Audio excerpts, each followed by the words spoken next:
小太刀は、一方は、長い刀を持っています。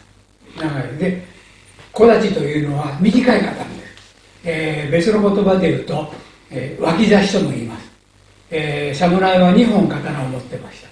1本は、本当の長さの刀です。約1メートルあります。もう一方は補助。それをもし折れてしまったりダメになった時のための、助けるためのもう一方は補助の刀です。それが小太刀です。それでもちろん刀が戦う時は長くて重い刀の方が有利です。でも短い刀でも互角に戦えるという精神力を強めるための型です。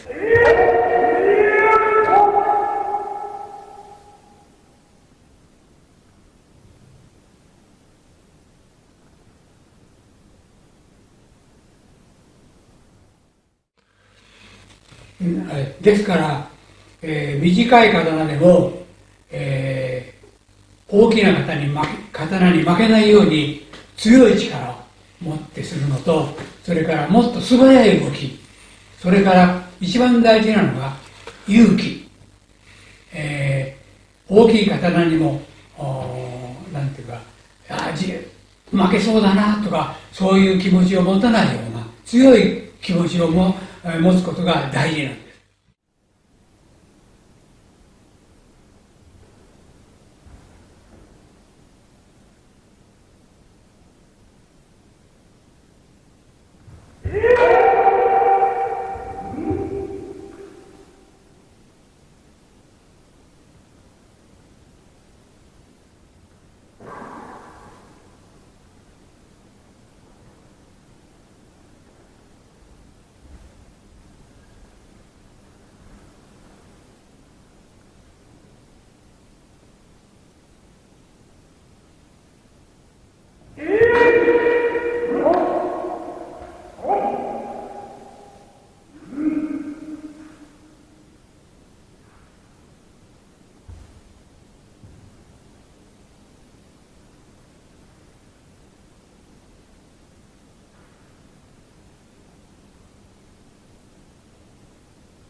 丸橋は、直進掛流の古い型の中でも一番高い位置にある、型です。動きとしては非常に簡単です。そして、技とか足の歩き方とか刀の使い方とかそれは一切、決めてありません。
というよりは非常に精神的なもので、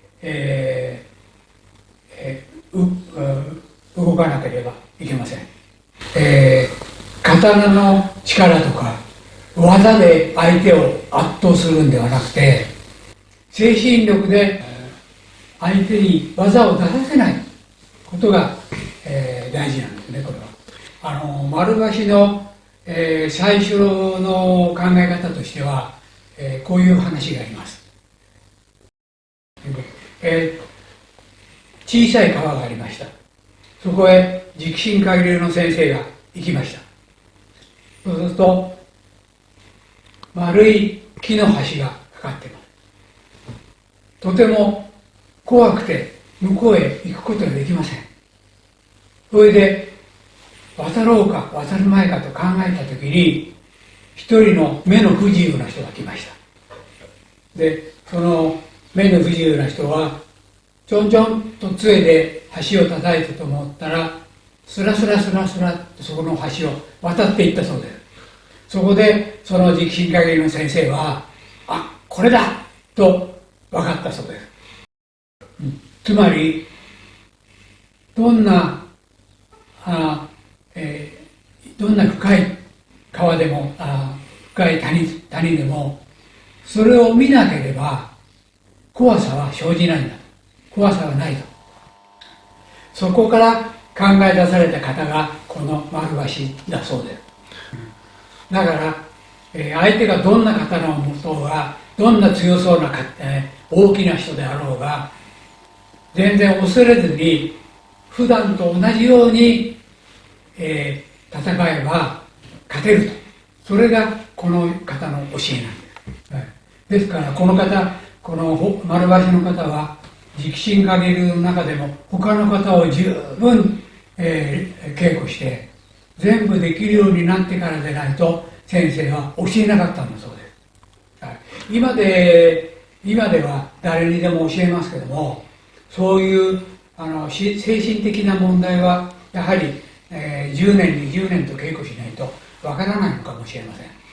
ですから、この方は最初右足から出るんですか左足から出るんですかとか、こう言って刀はこっちへ払うんですか右へ払うんですか左へ払うんですかとか、どうしたらいいんですかとかいう質問は一切受け付けないんです。先生はそういう質問には答えません。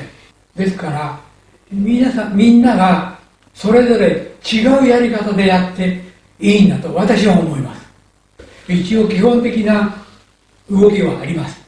でもそれをどうやって自分流にやるのかは人それぞれ全部違うと思います。それだけに非常に難しい、簡単であるけど難しい。